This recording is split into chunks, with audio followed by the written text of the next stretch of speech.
सिडको छत्रपती शिवाजी चौकातील तोडफोड प्रकरणातील आरोपींची अंबड पोलिसांकडून धिंड, परिसरातील दहशत कमी। सिडको परिसरातील छत्रपती शिवाजी चौक येथे 2 दिवसांपूर्वी घडलेल्या गुंडगिरीच्या प्रकाराने संपूर्ण परिसर हादरला होता। काही गुंडांनी एका दुकानात घुसून मोठ्या प्रमाणात तोडफोड करत दुकान मालक व तेथील कर्मचाऱ्यांवर हाणामारी केली। हा प्रकार दुकानात बसवण्यात आलेल्या सीसीटीव्ही कॅमेऱ्यात स्पष्टपणे कैद झाला। घटनेनंतर व्यापारी व नागरिकांमध्ये प्रचंड भीतीचे वातावरण निर्माण झाले होते।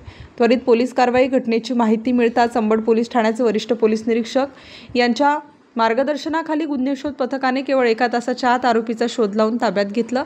पुढील तपास पोलिसांकडून सुरू आहे। भीती कमी करण्यासाठी धिंड या घटनेनंतर परिसरातील नागरिकांमध्ये निर्माण झालेली भीती व दहशत कमी करण्याच्या उद्देशाने अंबड पोलिसांनी आज सायंकाळी ही विशेष मोहीम राबवली। आरोपींना पोलिसांच्या ताब्यात घेऊन त्यांची छत्रपती शिवाजी चौक व आसपासच्या मुख्य रस्त्यावरून धिंड काढण्यात आली। यावेळी मोठा पोलिसांचा फौज फाटा तैनात होता। नागरिकांचा प्रतिसाद।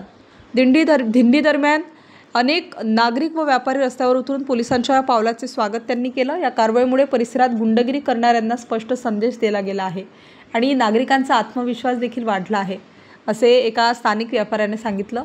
अंबड पोलीस ठाण्याचे वरिष्ठ पोलीस निरीक्षक मधुकर कड यांनी सांगितले की सार्वजनिक सुव्यवस्थेला धोका निर्माण करणाऱ्या व गुंडगिरी करणाऱ्यांविरोधात कठोर कारवाई केली जाईल। नागरिकांनी न घाबरता पोलिसांशी संपर्क साधावा।